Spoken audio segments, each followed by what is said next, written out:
ঢাকা ১৭ আসনে ভালো এবং যোগ্য নেতা হিসাবে আপনারা কাকে চাচ্ছেন? বিএনপি থেকে তারেক রহমান ধানের শীষ, আর জামাত থেকে ডাক্তার এস.এম. খালিদুজ্জামান দাঁড়িপাল্লা। মানে জামাত তো অনেকবার ট্রাই করতেছে দেশের ভালো করার জন্য, বলতে আছে কমিটমেন্ট করতেছে, কিন্তু এক্সিকিউশন তো হয় না। এক্সিকিউশন হওয়ার জন্য এবার দেখি জামাত যদি ক্ষমতা আসে কিভাবে এক্সিকিউশন গুলি করে। হ্যাঁ, আমরা ভালো কমিটমেন্ট তাদের আশা করি ভালোই করবে।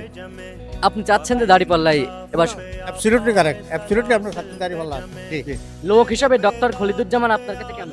না, একটা লোক হিসাবে আসলে ব্যাপার হচ্ছে উনি যে ডাক্তার মানুষ, উনি ভাষা ইয়া করতেছে, কেমন করতেছে না করতেছে এটা তো জানা সম্ভব না। তবে যতটুকু শুনছি লোক মুখে উনি ভালো, এবং ভালোই ওনার সুনাম সুখ্যাতি আছে এলাকা। আপনি কি বিশ্বাস করেন যে যদি এই আসনে যদি জামাত ক্ষমতায় যায় তাহলে এই আসনের জন্য অনেক উপকার হবে, রাস্তাঘাট তৈরি হবে? হ্যাঁ হ্যাঁ হ্যাঁ, নো ডাউট, এটা তো হবে, অনেক কিছু তো হওয়া উচিত, এবং জামাতে এটা কমিটমেন্ট দিয়ে ভালো করার জন্য চেষ্টা করবে। জামাতে ভালো কথা আশা করি।